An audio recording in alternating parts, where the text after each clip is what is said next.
Hello children, welcome back to your English class. We will continue lesson number 14 of your grammar, the adverb. So in the previous video children, we were just discussing about position of adverbs. Now the second is, first of all we have discussed that these adverbs is generally placed before an adjective or another adverb it modifies. Secondly, after an intransitive verb also. Children, an intransitive verb is a verb that does not require an object to complete its sense. Like we laughed. So we added here adverb. We laughed heartily. She wept bitterly. The bell rang loudly. He played well. So here we does not require any object to complete its sense. But here we are after an intransitive verb we can add adverb. We laughed heartily. Then after the object of a transitive verb. Transitive verb means which requires an object to make its sense. He loves his parents. Now parents here is object. So we have placed adverb after transitive verb. He loves his parents dearly. The servant serves his master faithfully. Master here is object. He drove the car fast. Car here is object. Okay. Then between the auxiliary and the principal verb. Auxiliary means helping verb and principal verb is main verb. So you have really missed a golden chance. So missed children here is principal verb and have here is auxiliary verb, and we place this adverb is placed between these two verbs, principal verb and the auxiliary verb, between the auxiliary and principal verb. He has often spoken harsh words to me. Spoken here is principal verb and has is helping verb, that is auxiliary verb. So it is placed between auxiliary and principal verb, that is often word here. Then children, adverbs of frequency like always, often, seldom, sometimes, and certain other adverbs like almost, already, hardly, just, nearly, quite. They are normally put between the subject and the verb. If the verb consists of only one word, they are placed after the first word if there is more than one word in the verb. Let's see, through example we can understand more. He always acts foolishly. Now, I have told you that they are normally put between the subject and the verb. Subject here is he and acts here is verb. So it is placed between these. If the verb consists of only one word, that is acts here. Then she seldom regrets her mistakes. Seldom. It is she is subject here, regrets is the verb here. Children, if there are more than one word, so these adverbs are placed after the first word. Okay. Nihar often goes to the hospital to see his grandfather. Nihar is subject and goes here is verb. So seldom is placed between the subject and the verb. And the verb here is, it consists of only one word. Children, if the verb is am, is, are, was or were, means it is in the be form. These adverbs are placed after the verb. Okay. You are never late for the office. So after these helping verbs am, is, are, was, were, these adverbs are placed after that particular verb. She is often absent from the class. Is. Okay. Is helping verb here, that is am, is, are, was, were, any one of these. Then adverbs can also be placed at the beginning of a sentence. Children, I have already told you that some are placed in the front, some are placed in the mid also, and some at the end also. Luckily, he escaped this accident. So luckily word is adverb here, and they modify the whole sentence. Okay. Not only any particular word, it must modify the whole sentence. Unfortunately, she fell ill and missed her examination. Unfortunately here is adverb and it is placed at the beginning only. Now children, very important note here that only adverb adverb, that is only, it's a very important adverb and its position can change the meaning of whole sentence. So we should be very careful when we have to place this only adverb, this only word as an adverb we are placing it. We should be very careful because it changes the meaning of the sentence. Now see, only I saw this book, it means that no one else saw this book. I only saw his book means I only saw his book. I only saw it, I didn't touch it. I saw only his book. Again, I saw only his book. I saw his book only and nobody else's book. I saw his book only. I saw his book only, all the things placed over there.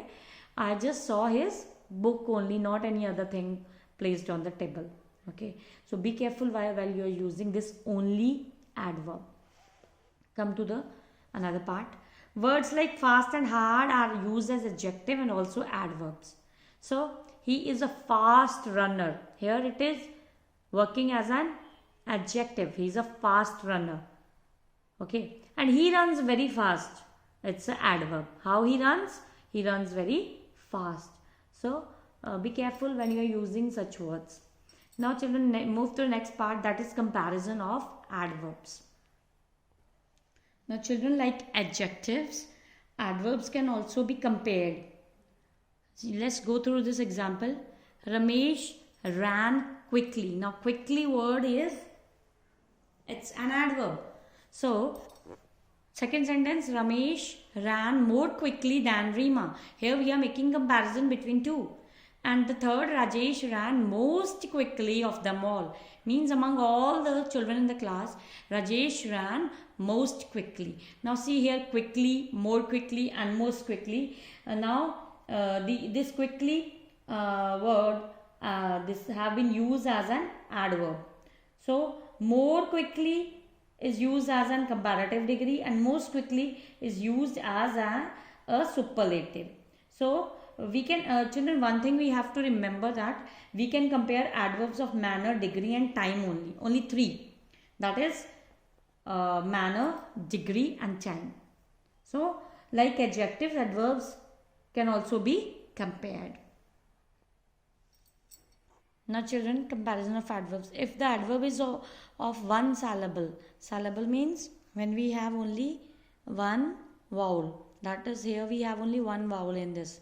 So when it is consists of one syllable, comparatives and superlatives are formed by adding er and est. See here, fast, faster, fastest, hard, harder, hardest. These are adverbs and they are in positive, comparative and superlative form. Soon, sooner, soonest, long, longer, longest. Now in these words only one syllable is there. Here we have a, here also a, here, o, and here also o. Means one vowel sound. Now second, adverbs ending in ly form the comparative by adding more and the superlative by adding most. Means that ends with ly, like truly. So when we have to make comparison, we will write more truly, and when we have to write it in the superlative form, we will write most truly. So we will add more and most to the comparative and superlative degrees. Certainly, more certainly, most certainly. Quickly, more quickly, most quickly. Obediently, more obediently, most obediently. Okay. Then we have irregular forms also. Like in adjectives also we have irregular forms. Here also we have irregular forms. If it's well, then comparative degree will be better, best. Badly, worse, worst. Ill, worse, worse. Means all the three degrees they are different. Positive also, comparative also, superlative also. So children, such adverbs, they change from one degree to another in an irregular way. So just go through it. Then late, later, latest, little, less, least, much, more, most, and if it is near, nearer, nearest, far, farther, farthest. Okay. Now come to the last part that we have to remember these things also. Hard and hardly both are adverbs, but entirely different. Some words they are used as adverbs only, but somehow they are different. The adverb from the adjective hard is hard. Okay, and hardly is an adverb meaning almost not. I hope you are working hard for your exams. Means you are focusing on it, you are working hard for it. Industrious, you can say here, you are very industrious, hard working here. But on the other hand, then hardly, both are adverb, but they are used entirely different.